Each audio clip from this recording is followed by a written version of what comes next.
Hey y'all, it's Dr. Shamanda. Welcome back to my channel where we talk about all things mental health, personal finance, and overall strategies to live your best life. All right, welcome back on this channel. Well, I am a millennial, single mom of 2 teenagers, and former high school dropout turned doctor, PhD. And on this channel, we are on a journey towards financial freedom, time freedom, and building generational wealth. All right, guys, so happy Tuesday. We are officially in the second half of September 2025. And again, I'm super excited about it and just literally focused on making the most of it. All right, guys, so I'm about to head out to see some patients at the hospital, but I wanted to make sure I share a video with you guys this morning.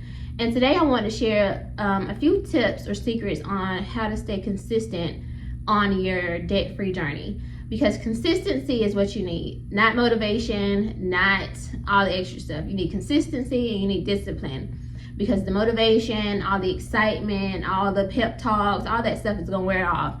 Because when you get in the trenches and you spending all your money on paying off those debts that you technically don't have to do, or maybe you could do it just regular minimum payments, that's when you're gonna really need to just be really consistent and discipline, because the motivation might wear off. Okay, now as someone who's been paying off debt for a few years now and building wealth, investing, saving, even though it's been challenging, I can definitely share things that have worked for me.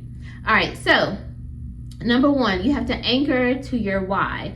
So this is with anything in life. You have to know why you're doing it, because if you don't know why you're doing it, anything can pop up at any time and you can just be like, yeah, you know what, nah, I'm gonna skip this one.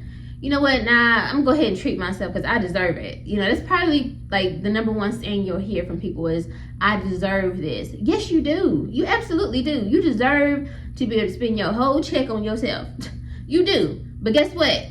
Your budget, your numbers say otherwise, because technically you may deserve it, but you are not in a position to do that.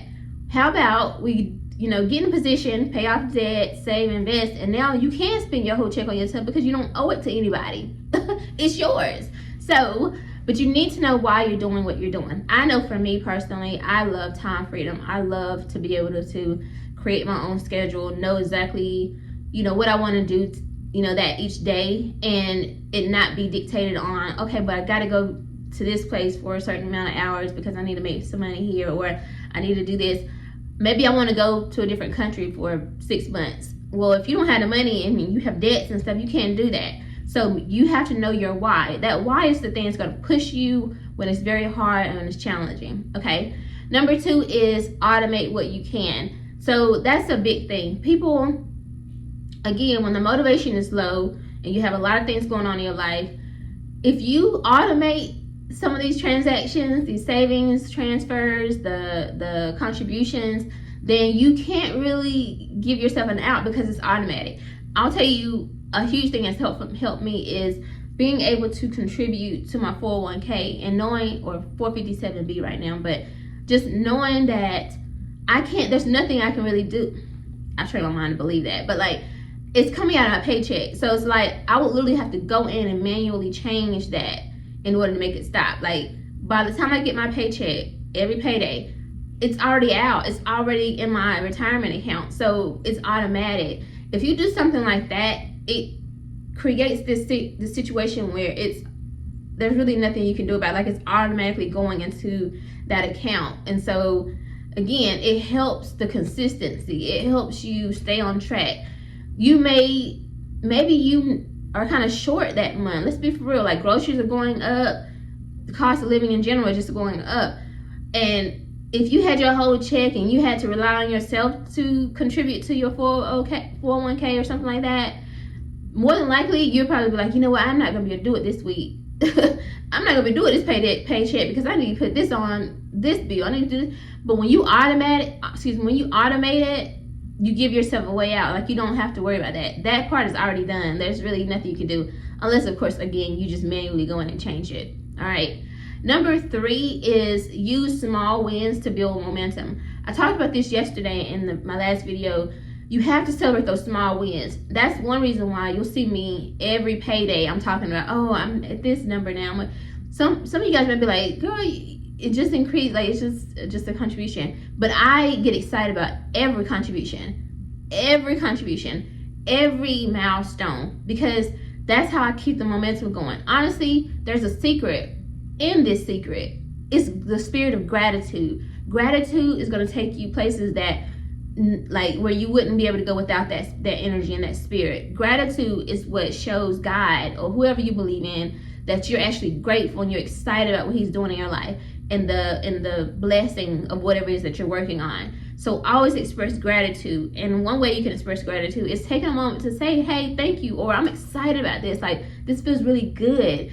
That kind of energy is expansive. It makes you feel good and it attracts more to you, right? And so just celebrate the small wins, celebrate the micro wins, and then it just keeps you moving forward. All right, number 4, I'm always going to talk about this, is, you have to have some kind of accountability to yourself and to others, or whatever works for you. Because some people, like me, I told you guys yesterday, I don't really need people to motivate me. I don't need that. Like, that's not going to be. But I've learned that being able to share my goals with other people is helpful for me. So that is a sense of, or a form of accountability for me, is being able to say, hey, I'm going to hit this number by the end of the year. If I've already said that to you, now I gotta do it.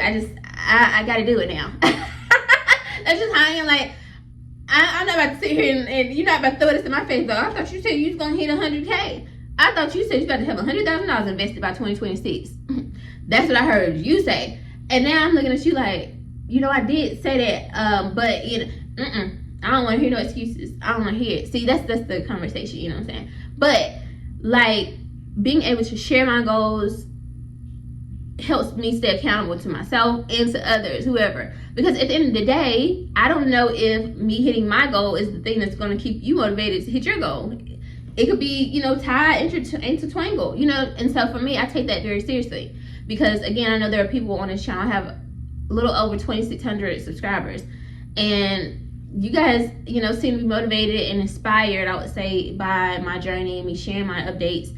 And I take that seriously. I love that, and I feel like a sense of responsibility to my channel, to my community, to make sure that I stay on top of my goals, right? And I stay transparent and consistent. So I'm always going to tell you, you know what, this build was hard, baby, because I didn't hit this goal right here. We still on track, but I didn't hit this goal. I did not save, or I definitely maxed out my credit card. You know what I'm saying? Like, I'm very honest and transparent with you, because at the end of the day, none of this stuff is easy and it's not perfect. But on the other side of all of this stuff, y'all, is such a beautiful life. And even if you can't enjoy it yourself, if you have any kids, if you have a charity that you love, if you have family, they may be able to enjoy the fruits of your labor. So it's so much deeper than what we think at times, okay?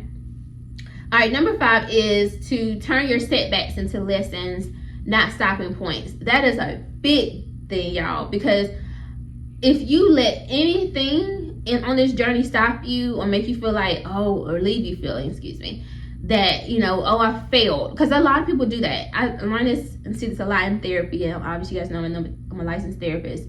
But a lot of people, once they hit a setback or something doesn't go perfectly the way they want it to go, that to them is like a sign this is not meant to be. But that's not the case.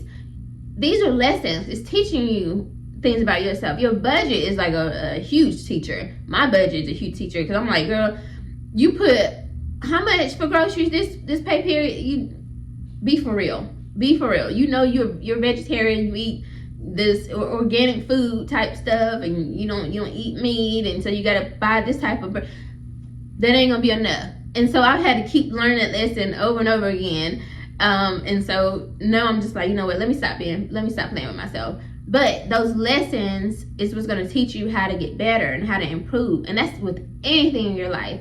If you can look at life lessons and challenges in your life, or even setbacks as a teacher, as an experience that's only making you better, then life gets fun. It gets a lot more easier and more manageable, honestly. So it's the same with debt, saving, investing. It's all lessons, but do not let it set you back. Do not let it stop you from reaching your goals. All right, guys, I hope these 5 tips were helpful. 5 strategies to stay consistent on your debt-free journey. Hopefully this is helpful for you. If you like this video, like, comment, subscribe, and share. And I'll see you guys in the next video. All right, thanks for watching. Bye.